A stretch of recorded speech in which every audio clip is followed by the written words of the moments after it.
আচ্ছা, আজকের আলোচনা ই-কমার্স নিয়ে। হাতে বেশ কিছু বিস্তারিত নোট আছে যা শুধু অনলাইন কেনাকাটার বাইরেও এই জগতের গভীরে নিয়ে যায়। আমরা একটু দেখব ই-কমার্স আসলে কতটা বিস্তৃত আর এর মূল চালিকা শক্তিগুলো কি কি। আচ্ছা, ই-কমার্স মানে তো আমরা সাধারণত বুঝি ইন্টারনেটে কেনাবেচা, জিনিসপত্র কেনা আর কি। কিন্তু বিষয়টা কি আসলেই এত সরল? আমাদের নোটগুলো বলছে এর পরিধি কিন্তু অনেক বড়। হ্যাঁ, ঠিক তাই। অনলাইনে আমরা যা দেখি, ধরুন অ্যামাজন বা দারাজের মতো সাইটগুলো, ওটা তো বলতে গেলে হিমশৈলের চূড়া। এর পেছনে আছে মানে দেখুন, ইলেকট্রনিক পেমেন্ট সিস্টেম, ডিজিটাল পণ্যের বেচাকেনা, অনলাইন নিলাম, ইন্টারনেট ব্যাংকিং, এমনকি ব্যবসার সাথে ব্যবসার B2B, তারও বিশাল লেনদেন। পুরো ব্যাপারটাই হলো ইলেকট্রনিক উপায়ে ব্যবসা চালানো আর কি। ও আচ্ছা, তার মানে শুধু আমরা যারা কিনি সেই গ্রাহকদের কাছে বিক্রি করাই নয়, ব্যবসার ভেতরের অনেক কাজও এর মধ্যে পড়ে, যেমন সাপ্লাই চেইন বা ডেটা আদান প্রদান। অবশ্যই, অবশ্যই।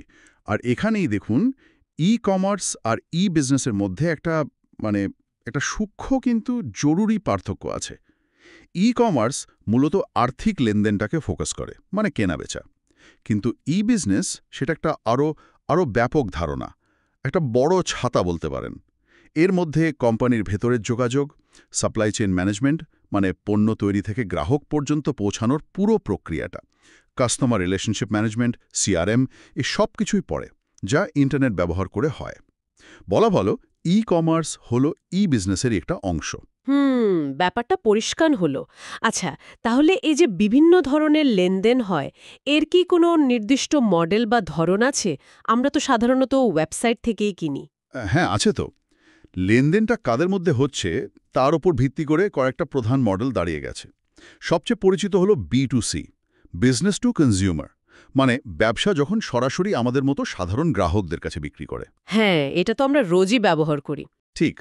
আবার আছে B2B, বিজনেস টু বিজনেস, যেখানে একটা ব্যবসা অন্য ব্যবসাকে পণ্য বা সেবা দেয়, ধরুন পাইকারি বিক্রি বা ধরুন কোনো ব্যবসায়িক সফটওয়্যার বিক্রি। এর অর্থনৈতিক গুরুত্ব কিন্তু অনেক সময় B2C এর চেয়েও বেশি হয়ে যায়, যদিও আমরা সাধারণ গ্রাহকরা সেটা হয়তো অতটা টের পাই না। ও আচ্ছা, তার মানে B2B পর্দার আড়ালে অর্থনীতির একটা বেশ বড় অংশ চালাচ্ছে। আর কিছু মডেল অন্যরকম? অবশ্যই। যেমন ধরুন C2C, consumer two consumer. C2C সেটা কেমন? ভাবুন, পুরনো জিনিস বিক্রির যে অনলাইন প্ল্যাটফর্মগুলো আছে, যেমন ধরুন বিক্রয়.com বা এই ধরনের সাইট, যেখানে একজন সাধারণ ব্যবহারকারী আর একজন সাধারণ ব্যবহারকারীর কাছে জিনিস বিক্রি করছে। ও হ্যাঁ হ্যাঁ, বুঝেছি।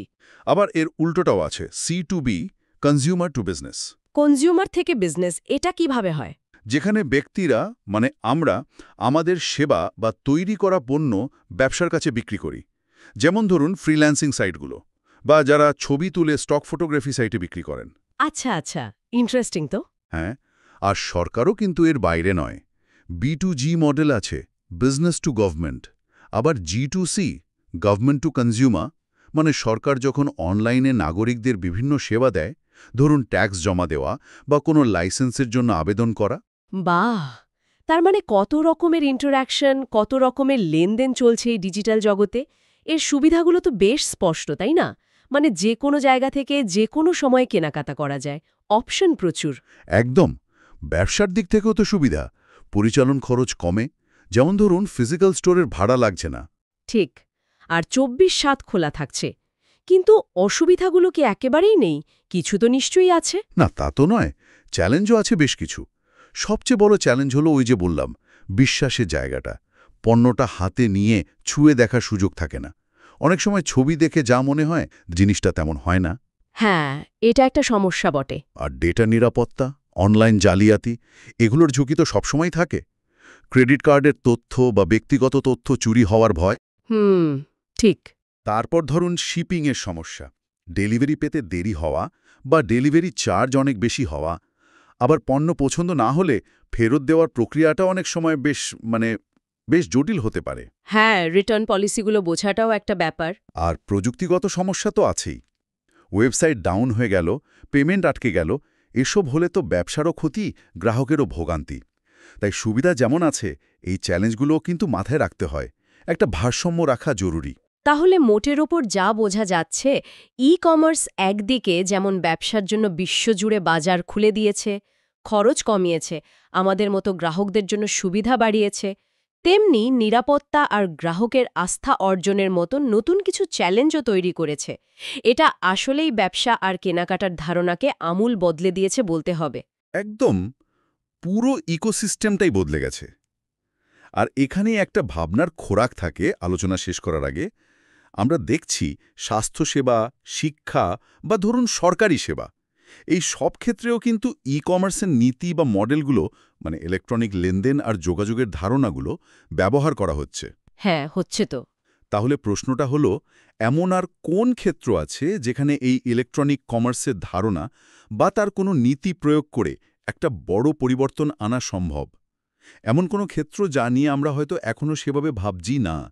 এটা কিন্তু ভবিষ্যতের দিকে তাকিয়ে একটা বেশ ইন্টারেস্টিং প্রশ্ন, তাই না?